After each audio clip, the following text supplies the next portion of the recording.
This episode of the Swell Pod is brought to you in partnership with Kiln. Kiln provides flex office space for teams and individuals. Their all-inclusive set of amenities helps startups, creatives, and entrepreneurs alike get work done. Learn more about Kiln at kiln.co. What does it take to create something that never existed before? What does it take to challenge the status quo? And what does it take to change the world? This is the Swell Podcast. We're passionate about the seed of an idea and how it swells into a movement. Take a journey with us as we seek the answers to those three questions through the stories of thought leaders, world builders, game changers, disruptors, and other pleasantly rebellious humans who ventured into the unknown on a personal journey to do something novel, innovative, creative, and or disruptive. So we got that out of the way. Josh, who do we have today as a guest? Yeah, in this episode, we're chatting with Beau Oyler. Beau is a design entrepreneur and founder of Enlisted Design, where he works at the intersection, in his words, of business, data, and design to create product experiences for some of the world's most sought-after brands. His work can be found today at the Museum of Modern Art, the Apple Store, Whole Foods, Target, Best Buy, and Amazon. For Beau and Enlisted, great design is a collaborative process that encompasses branding, packaging design, industrial design, and user experience. It's a cohesive whole, and when it all comes together in the right way, brands can create their special connection that goes beyond affinity, advocacy, and loyalty to become a part of a person's identity. Recently, Enlisted joined Pattern.com to create an industry-first approach that uses the soul of design and the science of data to create the right brand at the right time for the right customer.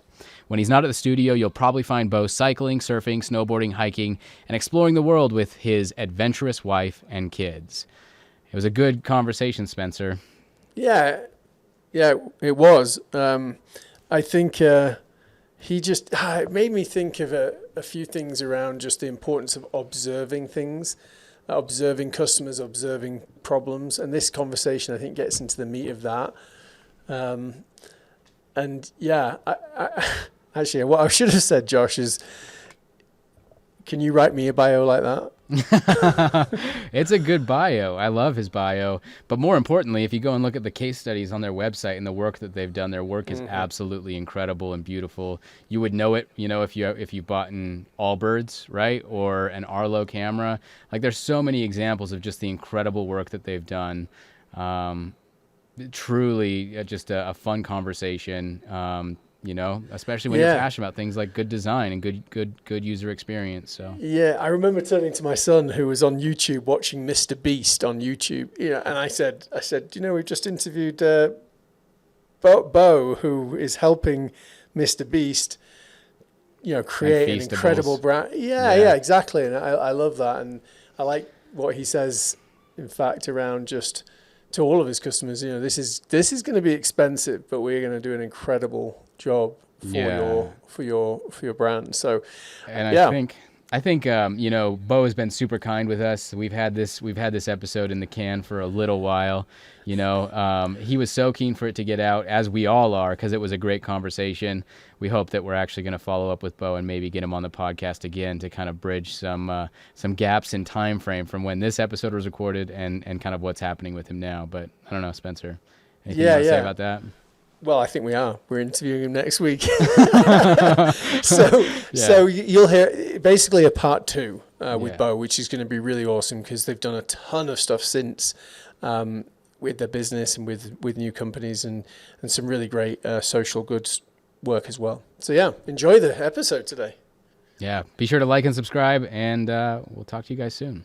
Okay, I'll like it now. There you go. All right.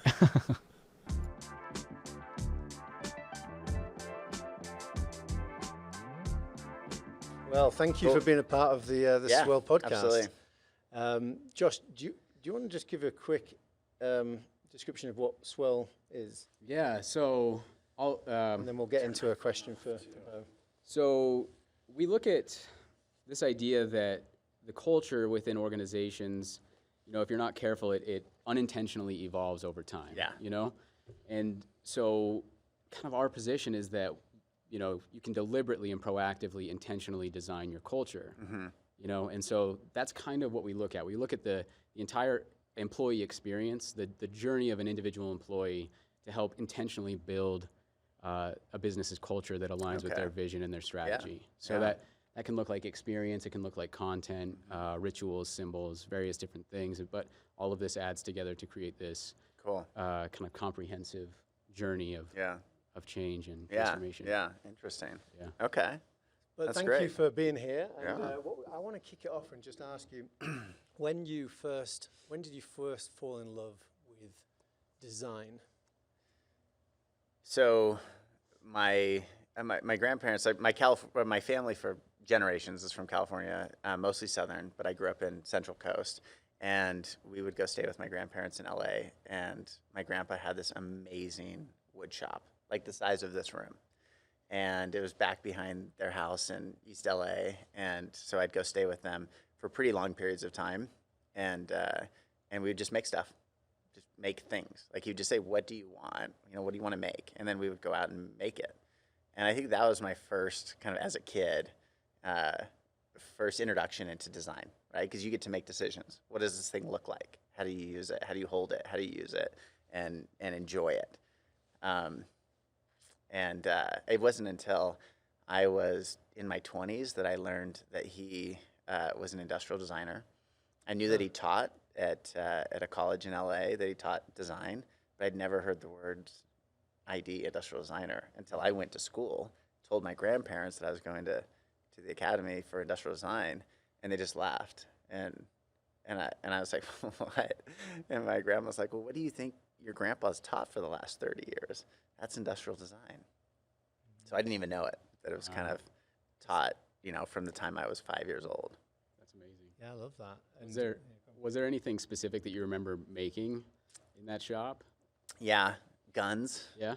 Yeah. I'm not a gun person, but we'd always make rubber band guns and whatever. Like I probably made 5, 10 different, pop guns, rubber band guns, different stuff like that.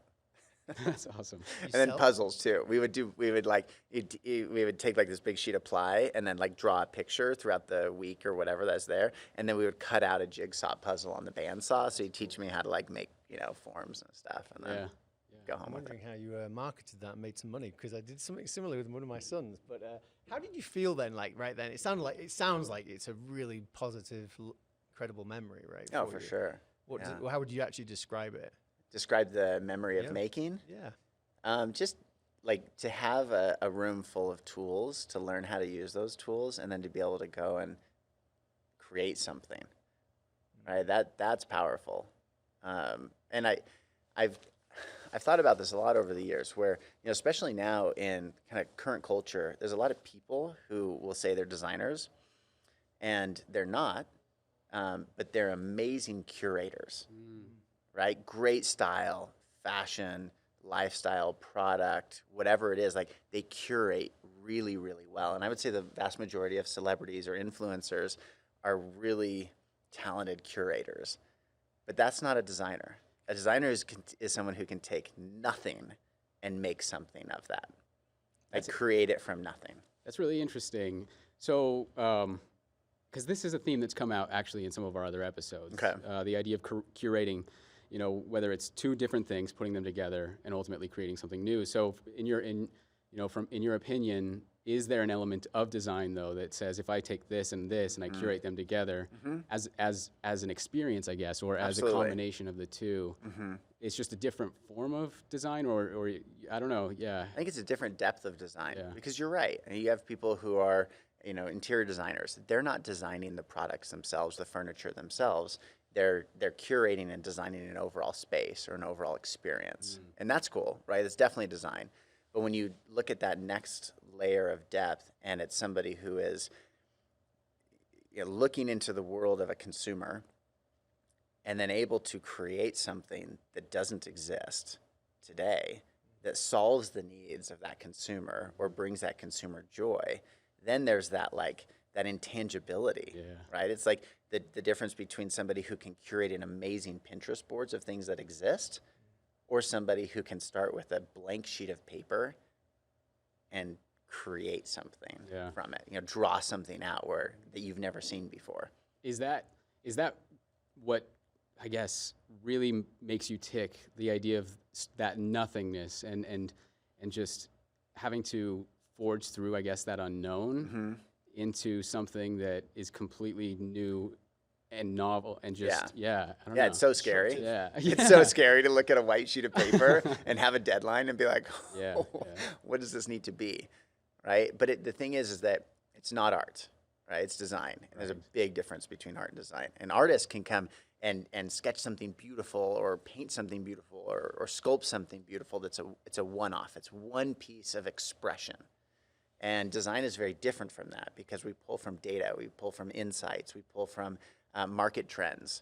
And from that, we then begin to create an experience through this product or through this packaging or through this brand that ultimately the consumer is gonna engage with, right? And then we produce this thing that goes into mass production, into the thousands and millions of units that needs to, hit a certain bomb target and a business goal. And so, I mean, it's almost like this impossibility to look at that clean sheet of paper and then to start like analyzing and sifting and filtering all of the data, all of the inputs to be able to create just the right thing. Yeah. And that's exciting. Yeah. We actually, in a previous episode, we had a data artist. His name was Brendan Dawes, and he had work in MoMA, had this thing called the Happiness Project, like this typewriter up at Sundance. Oh, yeah. You know about that? Yep. Yeah. And he always goes back as an artist. He's like, well, I'm really trying to, I think, leave people with some questions. Yeah. And I think, it's interesting based off of what you just said, I think what you're really looking at is, I think, solving problems and giving people answers in the simplest, most enjoyable, best experience you possibly can. Yep. I like that. For sure. And those experiences can inspire people. Yeah. Right. And that's I think that's the purpose of a brand is to inspire somebody to, be great, do great, express themselves in great ways. Yeah. So I'm interested in the next level shit, right? Yeah. I think, so how did it go for you, from this idea of, learning, finding this passion in industrial design and this idea of kind of starting from the blank slate, and then ultimately, how did it become for you that next level shit thing? Like, where did that come from? Where did next level shit come from? Well, or where did the whole, where did it come from, bringing it all together come from? Yeah, or your association with the idea of next level shit to design. Has it always been just, for you, it just been this typical thing that when I put my mind to this thing and we create this thing, whether it's, before Enlisted all the way up into Enlisted, it's always just, you found that as a common theme? It's always that next level shit? Or, I don't know. Yeah, so there's a downfall in next level shit. Okay. And the downfall is the mentality or appetite that really becomes a pitfall at times of it's never enough. Right? It's never enough. Like, it's never enough for me. I have this insatiable desire for all things. Yeah. And I have a very hard time in my personal life monitoring the right amount of things. For a period of 10 years, I weighed and measured on a digital scale every single food item that I ate. Really? Because I couldn't figure out the right amount of food. Okay. And I used to weigh almost 300 pounds. And so I struggled with it. And then I learned to weigh and measure my food, which then helped me weigh and measure my life. And the correlation there is that it's really hard for me to not get trapped in this. It's never good enough. Right. And so the next level shit is, so first of all, that's kind of our slogan at Enlisted, right? Like, we have pins and stickers, and when you walk in, signs, right? yeah, so you've seen the neon signs. So you walk into the studio, instead of it being branded Enlisted, right? It's just, you walk in, there's this big neon sign that says next level shit. And what that is that's a practical application of our insatiable desire for more, for deeper, for better, right? Constant improvement. And so it's always that's the level of is it next level? Is this concept next level? Is this client that's reaching out to us next level? Are they looking to change a category or create a category? Then it's next level, right? Or is it a brand that's become stagnant and we can help them achieve that next level, whether it's in a consumer mindset or as a business? What can we do to help them achieve that next level? And the way that came about was in a design review one night, and it was probably 8 or 9 o'clock. We had 4 or 5 people around a computer, and we were all kind of dissatisfied with the work that we had done, and we had worked hard. Like, we had done the process, we had gone through the Enlisted, process, and yet we still weren't there with the concepts that we knew were going to be right. And that's where it came out. I was just like, no, it needs to be like next level. Like, it's next level shit that like everybody's excited about. Yeah. Like, that's what it needs to be. And it was kind of this moment where we're all kind of like, oh. and then that designer that was working on after the deadline, and we presented and nailed it, right? It went well. She then created this graphic of next level shit. We made a neon sign. It was probably 9 years ago. And that kind of just became our standard more than anything. Yeah, I love that. Yeah. I also just like this idea of, it's striving for that undefinable in the moment, I think, and you don't, like, there is an element of not having the answer for that, but the idea of we're going to take that journey and figure that out together. Yeah. At next level. Yeah, that's really interesting. So, you have a question? No? Okay. Well, I would just say that the next level thing applies for everything too, right? Yeah. Like, what is the next level of collaboration with our clients? How do we bring them into our process and they bring us into their business? What's the next level for an industry, a category, a brand, a business? Like, it applies to everything. What's the next thing? We have reviews, internal reviews for our team members. Like, what's the next level for you? What are you striving for in and outside of Enlisted? Yeah. Right? It's like, it's always that striving for the next level. Yeah. It sounds like that's become, I don't know if it's a value, but maybe it's not a value, it's a mindset. And going back actually to when you first did, I think, a 3D video, right? You met someone at your local church. Yeah. And they gave you an opportunity. At that point, it maybe wasn't next level, but it was taking you to the next level, For right? sure. Venturing into the unknown, which For is sure. what you talked about. So maybe that next level has always been kind of simmering as you've gone along, and it just dawned on you right then, this is what we need to do. It became really clear. Yeah. There's a couple of things I'm thinking of, Josh. One is, you talk about, I've read that you talk about the experience is super important. So any agency, any company can kind of do great stuff, but can they give the client an incredible experience?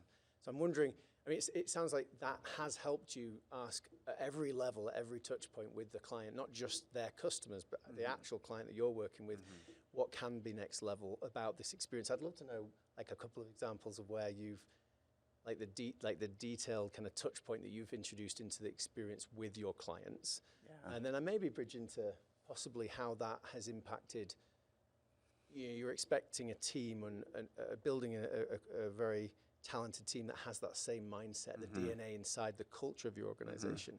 Does that match your extraordinary experience externally? How are you doing that internally? But yeah, the first one is more about, like, the experience of the customer. You go down this avenue? That sounds great. Yeah. No, it's a great question. Yeah. I mean, just to even add on to that, which I don't know if I should, but I'm also interested in this idea of, does that attitude influence the clients that you work with? Oh, for sure. Yeah. Okay. Yeah, for sure. Because you look at our client list, and we're all over the map. Like, we are, right? And some people will look at a studio and they just do tech, or they just do sneakers, or they just do, this thing. That's not us. And it's never been us, on purpose. Because our filter is less about, we do this one thing perfectly, and it's more about what categories do we want to come in and revolutionize. Yeah. That's really exciting. So when a pet company reaches out to us, a pet food company, and they're like, hey, pet food is stagnant. Nothing's changed in 20 years.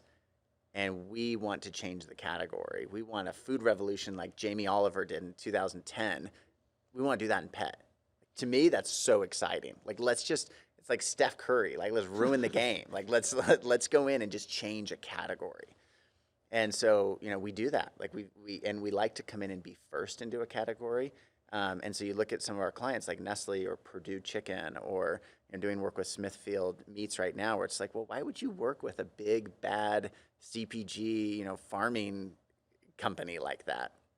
Because nobody's created a better experience in that category. And then you contrast that with some of the really cool brands that we work with, right? With, like, the Allbirds and the Stances. and how do you help them like achieve that next level of maturity or that next level of brand refinement or that next level of like of the delivery of an experience, right, to their consumer.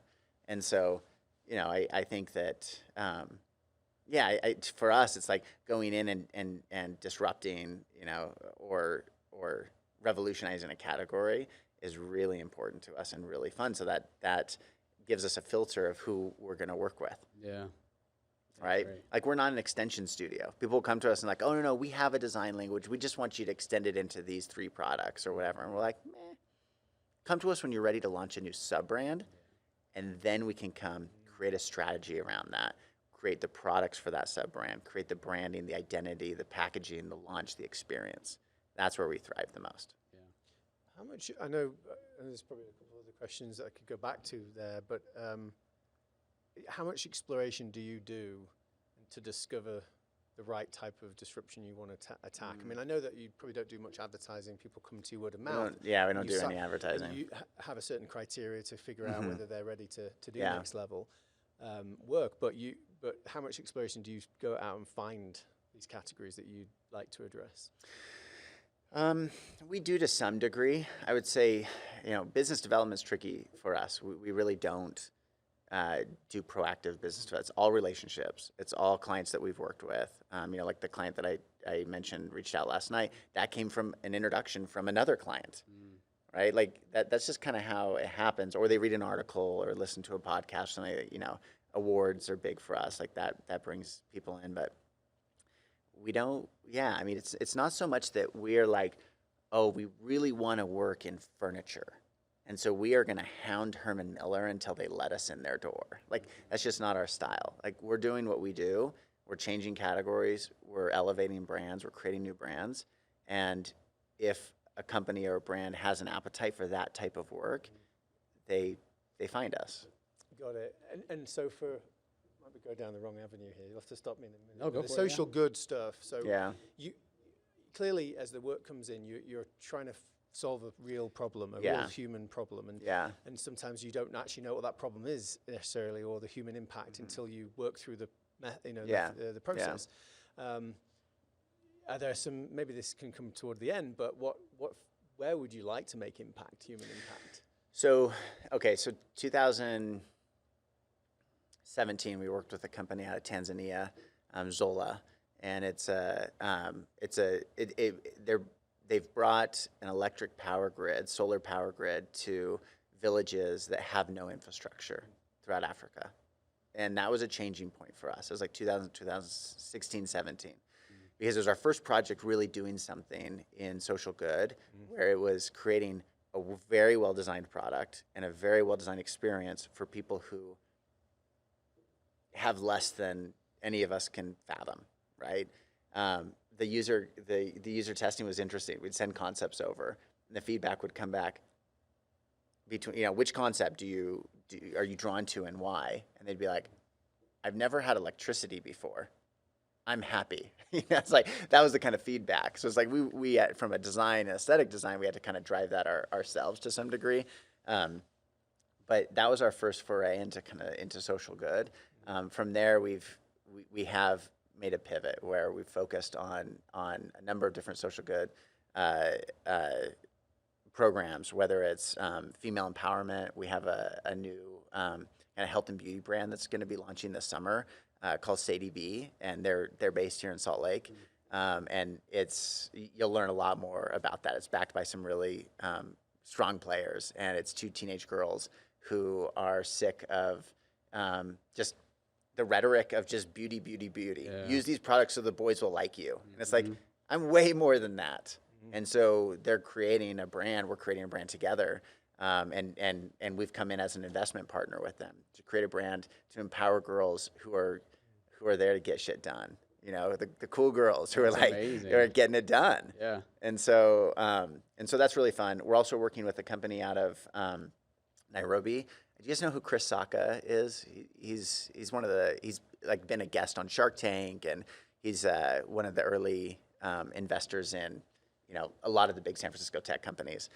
So he and his wife have created a fund that is only for world-changing ideas. And so we've become kind of their design agency. We're working on a project right now that is absolutely mind-blowing. So check this out. So 3 billion people in the world use charcoal every day to cook 3 meals a day. Okay? It takes about an hour to cook each meal. Okay? Charcoal, like so in Kenya, they harvest wood, they take trees, they cut the trees down, they dig a big hole, they bury the trees, and they smoke the tree, the wood, out to make charcoal. Then they take that into town and they sell it in these paint buckets, empty paint buckets. And it's killing the environment. It's literally killing people, both lungs and fire hazards, okay? Because you've got millions of people who live in these ghettos. Now, ghetto in Kenya is a different word. Like, that's just the name of the neighborhood, okay? It's not a derogatory term. And so what this company, this Chris Sacca-backed company is doing is they are creating a cold-pressed wood pellet and a stove that can burn these pellets and gasify the pellets. So it's not a heat flame that comes out, it's a heated gas that comes out, and it's completely safe. You can cook indoors in your little shanty, no fire, no threat. No threat to the environment, and it's the same price as charcoal. Wow. So what are they doing? They're using carbon offsets to pay for the stove, to give the stove to consumers for free, and then the consumers buy the pellets. So we had the opportunity to come in and be an investment partner in this new venture. We're creating the brand right now, or the launch, the store, kind of shopping experience, which has never really been thought of in that market. Yeah. All of the visual identity, all of the kind of mission, vision, values, the packaging, the stove, industrial design itself, and it has the potential to change the lives of billions of people. And that's powerful. Yeah. Because at this rate, Kenya is going to be deforested by 2030. Completely deforested by 2030. And then what? And then what? Yeah. That's pretty incredible. That kind of project is next level, right? Yeah. That for us, that's served where we're just like, we're in. That's amazing. We're in. Let's do it. I felt something then, because mainly that I served a mission in South Africa. Oh, cool. And we used to visit a hospital where children would have died and just about surviving, from fires. Yes. Cooking. Yes. It's exactly what I'm talking about. In their houses or outside the house, whatever. But that's it's a massive impact. That's great. Yeah. So you had a question? No, yeah. And I saw that there. I mean, I sat in somebody's home. They had a little couch about this size. The woman was cooking on her stove, 3 children, single mother, and this was their whole house. This little 5x5, right? And she had this massive burn scar down her chest, and was talking about and shared with us that her nephew had died from a fire, from a stove fire, and we came and brought a prototype to her, and to watch her eyes light up, to be able to cook in half the time, right? So now she can go out and work another half an hour to support her family, half an hour times 3, another hour and a half every day, to be able to go and support her family better, and to do it safely, and to not have any, what's the loss? There's no loss. It's a net gain. Making it an effortless experience. Yeah, and it's creating a microeconomy of people on the ground there that are selling pellets, wood pellets, and so it's a win-win across the entire thing. They're ecstatic about it, right? Yeah. But they must blow their minds how, where did this come? Blows their minds. Just out of nowhere, right? Yeah. They were using just base materials, right? Just charcoal. Charcoal. How close do you get to, or what is your method to kind of, it sounds like you were there to observe, right, and to watch. Yeah. And what can you talk about just basic kind of methodology for our listeners, the approach that you take in design? Yeah. Getting really close to the problem. So as close as possible, right? So when we take on a brand or a design project, we want to live with, experience, be on the ground with the people. Not so much the company itself. Yes, company culture is important. Key stakeholder interviews, it's all important. But we want to be in their lives. And so we've spent weeks on farms with them. Okay, I went to Nairobi during COVID, flew out there and spent a week with them in the ghettos, with the people, watching them cook, eating their meals, like just, experiencing their life, to be able to capture those little sparks, those little nuances of the pain points that they suffer, that they don't even know that they're suffering. Okay, and then to be able to start thinking through, making notes. Here's what we could do to make their lives better. Here's how we could design this product so that it's a joy to use. Yeah. And if you don't get in the minds of the consumer. Well, especially, sorry, what were you about to say? Sorry. No, you got to get in the mind of the consumer to be able to solve the real problems. Yeah. Because there's this idea that design is just like make things pretty, and that's so discrediting. Oh yeah. Right? It is, and it sure, we're going to make it, pretty or desirable or whatever, but really it's about like getting into the mind of the consumer so that we can solve those needs and those unexpected, desires. Really maximizing the impact. Yeah. Right? And I loved how you said, see problems that they can't even see. Yeah. That's interesting. Yeah. Well, they don't even know it's there because they don't know it's there. They don't know what they don't know. Exactly. And most people accept things at face value to some degree, right? Or they say, oh, this could be so much better, but they don't have the tools or the know-how how to make something better. Yeah. And so people just accept, how things are. And that's the beauty of being in the field that we're in, is that we get to create the future of everything, right? And it's up to us to create that better future and those future experiences. Yeah. It's interesting because I think going back to where we started this whole conversation, the idea of curation or design from nothing, and it goes back to that next level stuff, right? I think that the way that you jump into different markets, whether it's security cameras or what those examples that you just gave, it's like I don't know if you can do it any other way, because you can't rest on what you're comfortable with. So there has to be that thing that pushes you into learn. I imagine culturally, and your designers and everybody that works at Enlisted, they have to be able to be comfortable not resting on the things that they're already great at. Yeah, for sure. And I think being as close as you can be to it just helps you say, okay, I'm willing to go out and do something that I've never done before. Yeah. To create something that's never been done before for this problem that's never been solved before. Yeah. It's interesting. It takes a great deal of comfort in discomfort. Yeah. You have to be there. Yeah. And actually, I was joking yesterday. I was on a call with one of my employees who's been at Enlisted for 6 years, and she was joking. She's joking around like, "What's next?" Yeah. I'm like, well, I was like, we just had the acquisition last year. We opened Enlisted SLC the year before, and she's just like, "Oh, don't BS me." As if you're gonna stay, as if you're going to like stay still for the next year. And I'm like, no, I'm gonna be focused on what we're doing, but like that element of discomfort of what's next, what's new, let's jump in, is really stimulating for me and for the majority of the team at Enlisted. Yeah. I'm pretty certain this has given, I think, our listeners such a good insight into the importance of just getting close to the customers. I think, the smaller companies and startups, I think they probably understand that maybe more so than corporates, but sometimes corporates struggle they might say they believe it, but have they got the time, the sacrifice to observe, to watch, there's urgency of survival, right? But I guess you're blessed to be. I don't know if your clients ever push back to know why do you need to do that? Why do you need to spend this time? Some do. Do you get some of that? Yeah. Some do. So some of the pitfalls that happen. So big corporations actually do spend a lot of time and money in research and consumer validation. Okay, a lot. But it's with a slightly different purpose. So with startups and more nimble companies, generally the user research happens up front when we're starting to understand the consumer, their behaviors, and their rituals, so that we can design the right experience.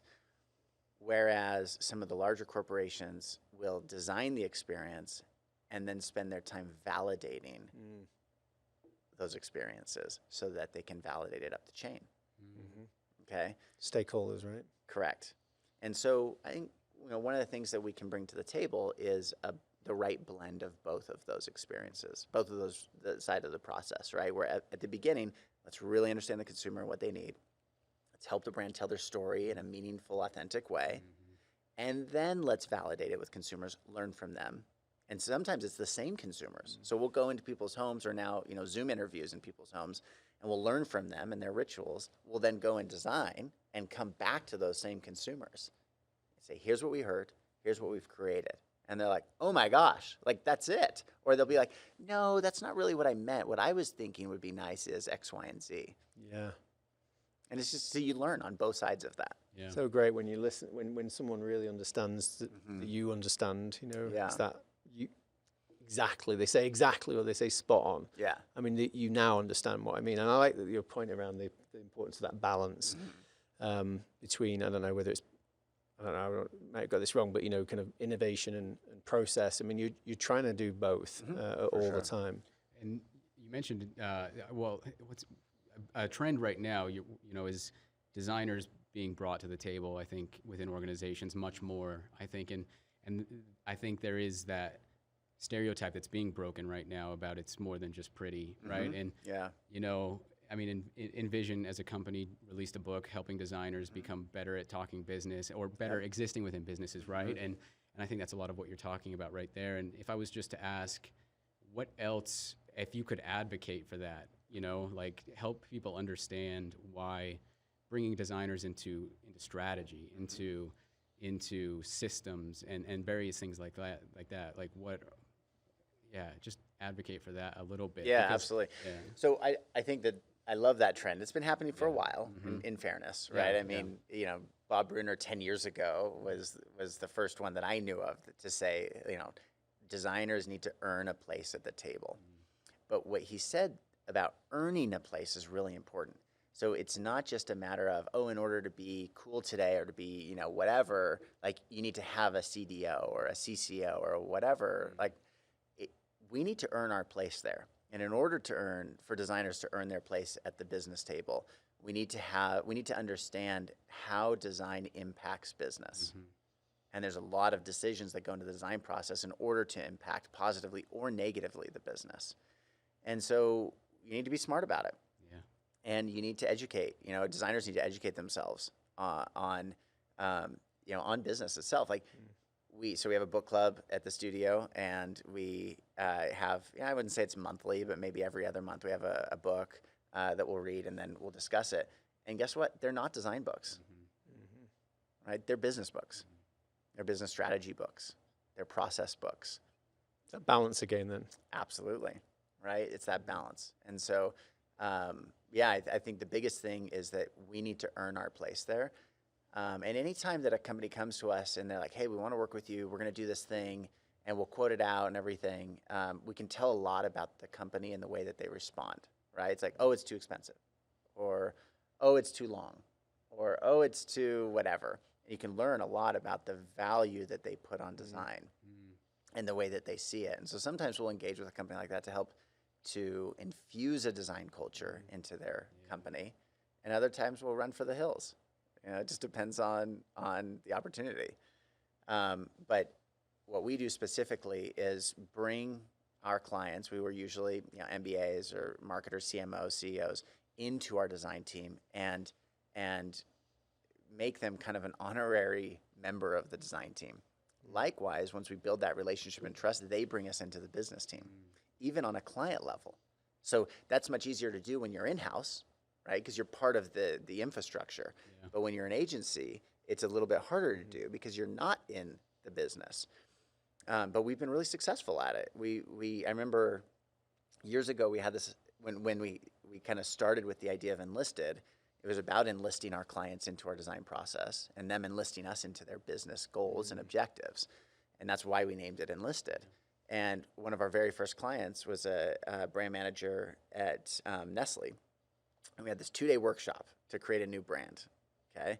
And they showed up, the Nestle team showed up the first day, and the senior brand manager, the person who was in charge, she was on her laptop most of the day, and we were kind of struggled through this workshop. And by the end of the day, she got it. It kind of clicked for her what we were doing to try to bring her into the design process. The next day, she shows up to the studio dressed in all black. She put her laptop away, and she goes, I'm here to be a designer. I'm like, Nice. now you get it. That's awesome. Right? And she and I still work together often. We're good friends. And so, that's it, right? It's like bringing them into the process. They understand that it's not magic, right? It's creative, but it's not magic. And then likewise, we can come in and show how design will improve their business, grow their business. Because ultimately, if you design it right and you meet the consumer's needs or exceed the consumer's expectations, then they're going to buy the product. Yeah. And when they buy more product, the business grows. Yeah, I love that. If I don't know if we want to jump into pattern right now, but I'd be interested to know especially because of COVID, I think we heard at some point there was like e-commerce jumped 10 years into the future, right? Mm-hmm. And which is very true. Yeah. So maybe you could talk about like what happened with Pattern, where you guys are at right now. But ultimately, I think as you think about that holistic experience, that entire experience, and how are you thinking about that now? Through working with Pattern and all of their partners and brands. Yeah. Are you talking about the journey as well? Yeah, the journey, yes, for the Yeah, audience. the journey listening. or the strategy? The journey, or both. and I guess both, whatever you want. Well, let me share a bit about the journey first, so I can talk about how it came to be. The journey actually started a long time ago, before I'd ever even heard of Pattern, before Pattern ever even started. Yeah. Okay. The journey began when I was in school at the Academy of Art in San Francisco studying industrial design, and what I realized by my third and fourth year was that industrial design is super important. And when you go to ID school, you live and breathe ID. I mean, you're working 100-hour plus weeks, like everybody's all in. So to put it in perspective, I started with 150 students in my class. 11 of us graduated. Wow. That's how rigorous it is, okay? And so it's, so what I realized was industrial design is one very important part of a brand, but it's not everything. Even though they're telling you it's everything, it's not. And a lot of studios act like it's everything. It's one very important part. So what I realized was, the brand, like the visual identity, the packaging, the in-store experience, like all of this has to come together to create one thing. And so even when I was in school, you'd come in for my end of semester, end of year, whatever, presentations, and I would have like an entire in-store experience built out where they would walk into my like mock crate and barrel, and there would be packaging mock-ups like as if they were real packs on the wall. And I would, and you'd have my models that you could come up and use, like the product, the pack, the brand, like that experience. And so when I went and I worked at a great studio in San Francisco as lead designer there, and it was just focused on industrial design, I kept missing that element of the bigger picture. And so when I launched Enlisted, my first hires weren't industrial designers. Right? They were branding strategists, visual designers, graphic designers, so that we could begin to bring cohesion to the overall brand experience. So then you go, okay, well, that's great. So now we're 10 years in, right? 12 years in, and we've got this down. Like we've got just an incredibly talented brand team and packaging design team and production team and industrial design team, like UX team, like, okay, we got that cohesion. We can offer that to our clients. What's next? Well, what's next is selling the product. It's e-commerce, or it's just commerce in general, whether that's brick and mortar or e-commerce. And so we started thinking about like, well, how do we bring that cohesion and apply that to the bigger picture of not just creating the brand and the product, but getting it into consumers' hands. And that's the marketing, it's the sales, it's the commerce. And so I had the opportunity last January, so a little over a year ago, to speak at Silicon Slopes on how to create a meaningful brand. So I invited some of my friends from different companies to come up and kind of hold a panel. So we did that. It was really fun. I think they gave us like 300 seats, like 600 people showed up. So people were like on the floor sitting, like it was really fun. That's cool. And then I had a client there, and I just so I stayed in the room, and we listened to the next thing, which was like digital e-commerce or data and something, right? And I was like, sure, I'll check it out. I want to learn. And this guy, Dave Wright, gets up on stage, okay? And he gets up, and he's awesome. He gets up, and he's just like, well, so I'm probably the biggest nerd in the room. And I'm just like, dude, this guy's owning it. This guy's awesome. And then he goes into about how he uses data to understand what consumers are searching for. And I'm like, well, wait, that's what we do, but we do it live rather than through data. I want to learn how to do it through data. He's like, and then once we mine this data, we then go out and find the brands that they're looking for, and we gain exclusivity to become their e-commerce, solution. And we buy those products from them, and then we sell them on our platform, and they see, generally speaking, a 40% revenue growth from that. And I'm just like, oh, I need to introduce this guy to all of my clients, because this is it. This is the future of commerce. And so afterwards, there was this long line of people, like 20, 30 people waiting to talk to him. And I just stood on the side, just waited. And then he turned to me, and I was like, hey, I'm Beau. I just spoke before you. He's like, yeah. So some of my VPs were in yours. I think we need to talk. And I'm like, Dave. Like dots connected, right? Yeah, exactly. Like the stars aligned. And I was just like, dude, tell me that you're thinking about launching your own brands. And he's like, yeah, we've been thinking about that. I'm like, that's what I do. Let's talk. And so I went to, maybe a month later or so, a few weeks later, went to Pattern thinking that this would be a great partnership, right? Because I have no intentions of being acquired. Like I had had conversations with Google in the past, with other agencies in the past, not interested.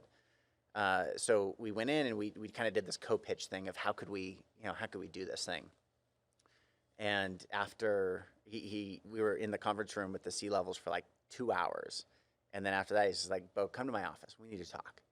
And immediately he was just like, I have to have Enlisted. Like Enlisted needs to be part of Pattern. I'm like, dude, thank you so much, but really, like not interested. Like not playing hardball, not interested.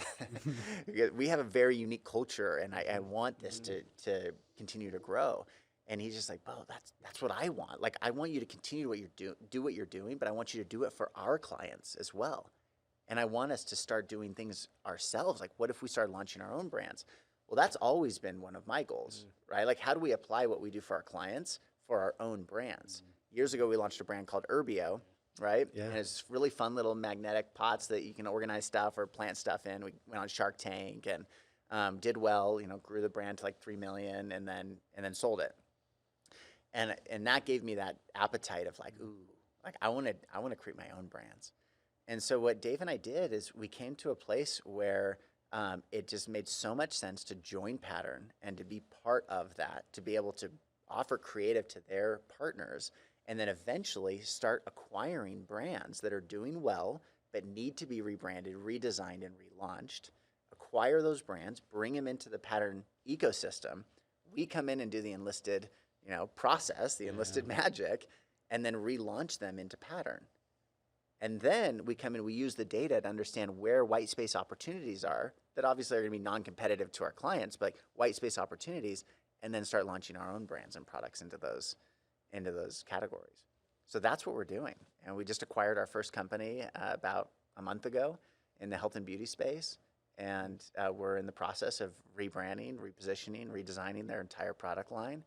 And we already have some good traction there. So Glad you asked that question. Yeah, it's exciting. it's fun. Yeah. Like this is the future of design. Yeah. It really is. Like use the data, understand what consumers are searching for. Because what they'll tell you is one thing, but sometimes they'll tell you what they think you want to hear. Yeah. That doesn't happen on Amazon reviews. They are brutal. vocal and honest. Yeah, exactly. So let's mine millions of those reviews to understand exactly what consumers are searching for. Then let's go in and mine the data, the historical data of what they're actually searching for. And that all of a sudden gives us a PRD to say, this is exactly the product that needs to launch. Let's go launch it. That's amazing. It's amazing, right? It is. That's insane. It's a much more complete. I mean, what's so appetizing about it Yes. for you was this complete. You didn't even know it was going to come, right? Didn't even know, had no idea. And it's be interesting to see what's going to come in the next 5 or 10 years, right? That Totally. you don't know yet.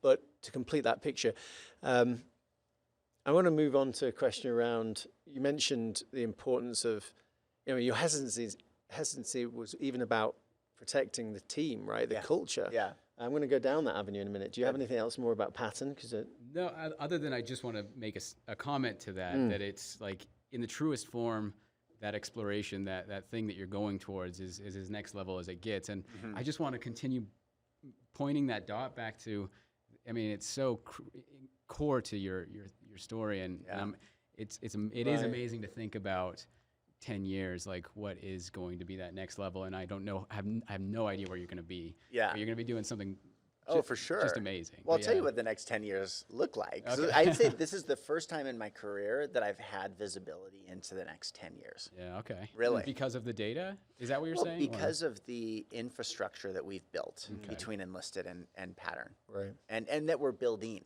Okay, we're writing the book. No design agency Right. and data analytics e-commerce platform have ever come together like this. So you now start to see the roadmap right Correct. before you. Correct. Features that need to be And released. we're writing that roadmap, right? And what that looks like is Enlisted will continue to consult for our clients, right? But we'll get to the place where we're just selecting the clients that we really, really can make an impact on, okay? And our core focus goes from all clients to part clients, part owned brands. And then we're going to be acquiring and launching our own brands, just boom, boom, boom, one after another. Right. And we'll have brand managers and sales and marketing and design and everything within this infrastructure that we're building to support these brands and their growth. That's amazing. Yeah, that's great. And I think that makes me think a couple of things. But, well, first of all, it makes me wonder, so for a while, you really, is it true to say then for a while you've had to take on clients that maybe aren't necessarily disrupting for a period, for that partnership to work, but the roadmap shows very clear space where you have more selection. Yeah, right? for sure. That's what it sounds like. For sure. But the entire journey, though, sounds like, even get back to swell, the concept of the word swell is that you're actually on a journey, and this is all about momentum and movement, right? And the pieces of the puzzle are coming together in a way that you maybe could never have imagined. And so, yeah, I find that really super interesting. I think from the thing mentioned about the culture and the next level culture that you have, tell me a bit more about like your beliefs around culture and how that does impact on mindsets and behaviors and maybe your own brands that you disrupt. So culture is an interesting thing. It's a very broad topic, right? People like, I'm the chief culture, officer. Or like, when I started Enlisted, I did not sit down and write a script for what our culture is going to be. But what our culture is that we're entrepreneurs at the core, always have been. Okay, from a business model to like what we're doing with Pattern, to the way that we partner with our clients, to the types of projects that we take on and the brands and products that we launch. Very entrepreneurial. We work as hard and as fast as we ever have 13 years in. Okay, and I think that's that kind of that insatiable desire for growth and learning. At the Oakland studio, we have a framed picture with just very simple type. It says, "Thank you for believing." And that is a big part of our culture, both for our staff, right? We're about 40 people between the two offices. And there is this degree of, or this belief that we are all in this thing together. Kind of like a startup feels, okay? That it's not just the Beau show, that it's all of us as Enlisted who are doing this thing together. And as one designer succeeds, all ships rise. And we believe in that. And it's not uncommon at Enlisted for somebody to finish up their work at, 6 or 7 in the evening. And instead of packing up their bag and running for the door, they turn to the designer next to them and say, "Hey, I'm done. Do you need help with anything?" Like, who does that? But enlistees do that. And it's common that they do that.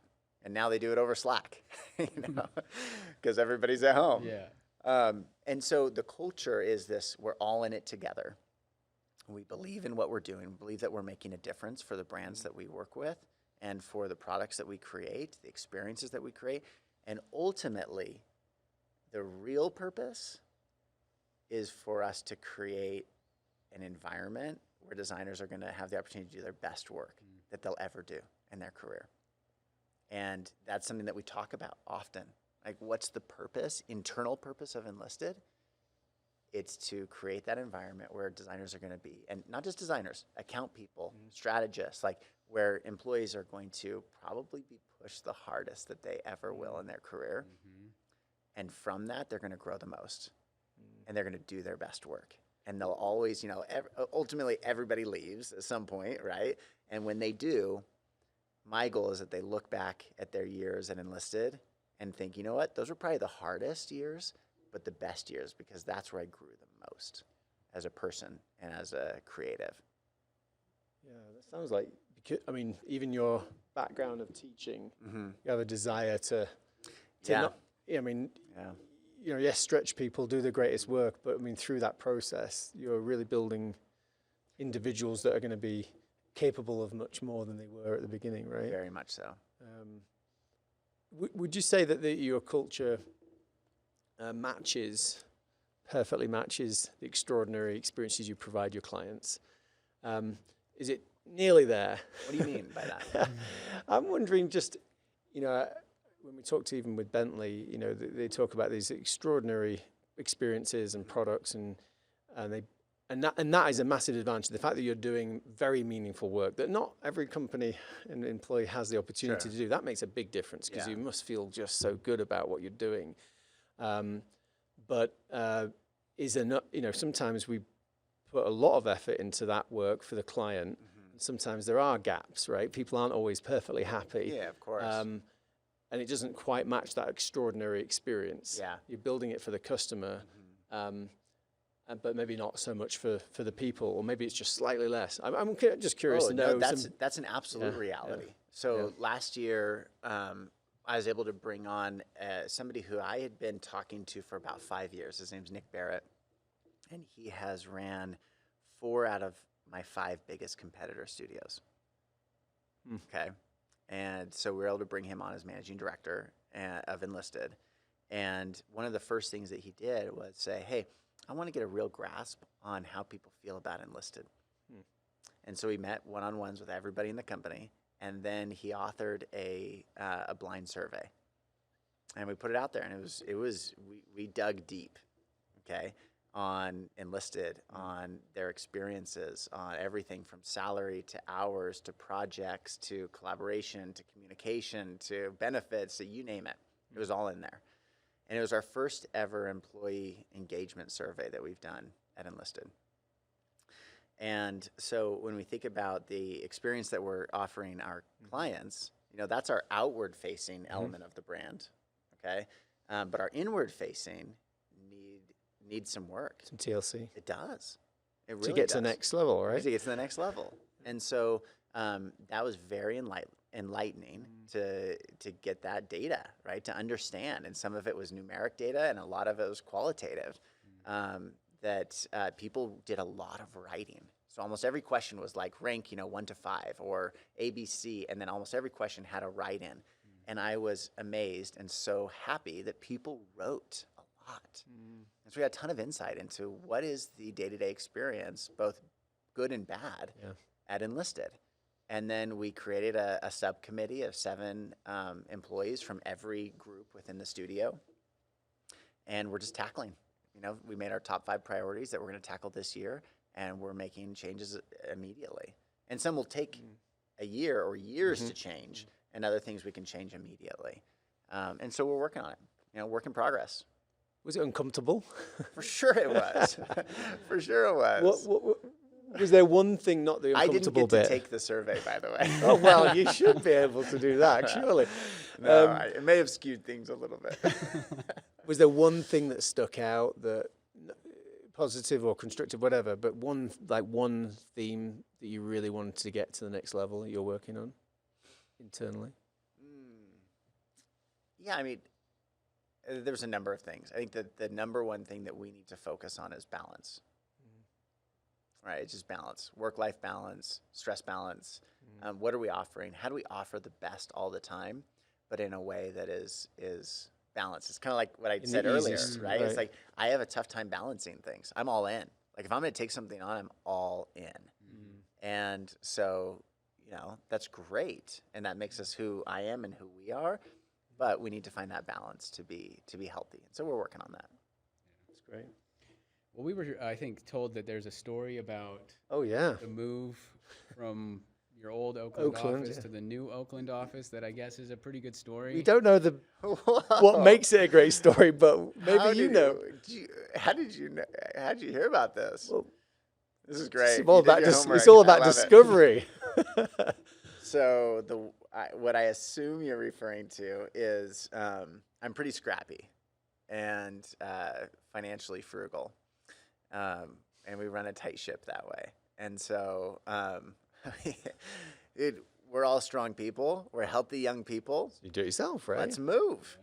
And so we did. I rented a U-Haul and we packed stuff up and we moved it out. And there was one designer who, it was his first week, and we needed some help kind of holding things up in the back of the truck. And so we had him hop in the back of the truck and hold things up while we drove to the next location.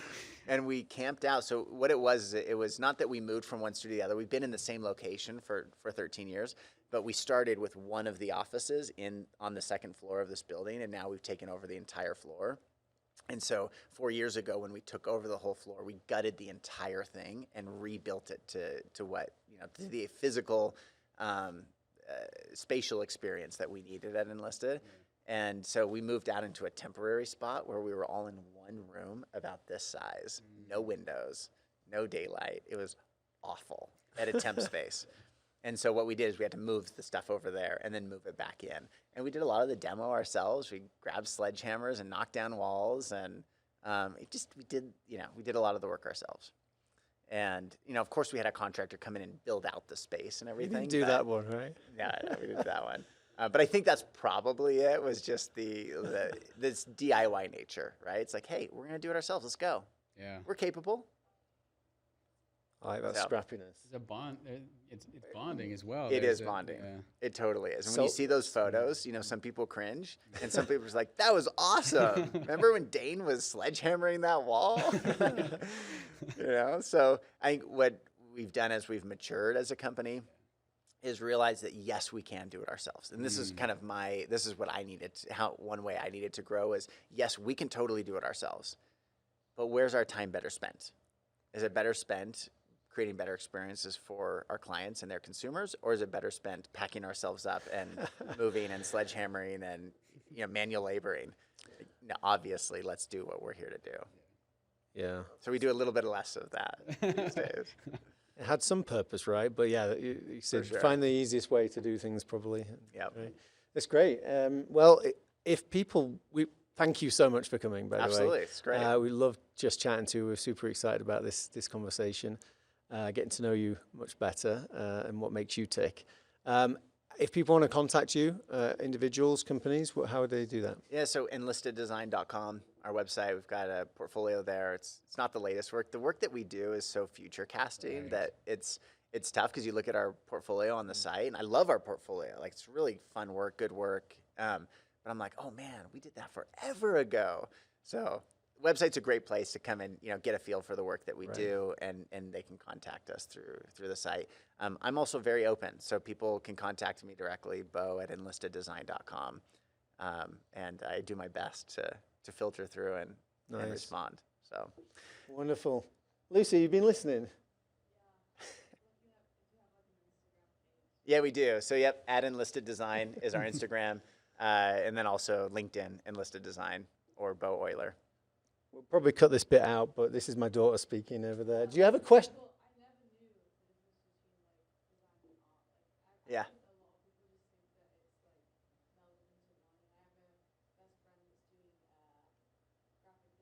Cool. Yeah. Yeah. Very cool. Any killer question? Stance is great. And I did summer sales, and I would always go to the doors and see. I looked at your website, and there's olive. Yeah. Yeah. It gets annoying after a while. I just Yep. stopped pressing them. But they're cool. Yeah. Arlo's been great. That's been a fun one. Really fun to help that company grow from them being like, hey, we've got this little technology that we want to use to now 50% market share and just kind of owning the category. Yeah, Really, really the fun. designs I saw on your website, a lot Like, they just looked so much better and like more solid. Yeah. Like the Yeah. first ones looked really tacky. Yeah, for sure. Well, thank you. I appreciate So that. it's not the same ones. Yeah. Is there any, like, just from our perspective, just to better understand kind of where you're at, is there anything that you hoped we had asked? Like anything that you want, like that you were just like, I want to talk about this. If I'm going to be in an interview right now, Sure. I really want to talk about this. Sure. Is there anything? Yeah. Gosh. Right. I feel like you guys did your homework. Little bit. Well done. Well done. I would say one thing that's topical to Salt Lake and to the Utah community, one element of that kind of insatiable desire for growth has been the way that we have selected where we invest, like where we land. And Oakland was our first step in that, right? Like my previous business partner and I had worked in San Francisco for years. San Francisco is the design mecca. Like, okay, great. That's awesome. So why Oakland? Well, I saw Oakland as the next city. Like there was going to be a rise there, and there has. And so we were able to establish ourselves as the design agency in the East Bay in Oakland, and that's been a clear differentiator for us.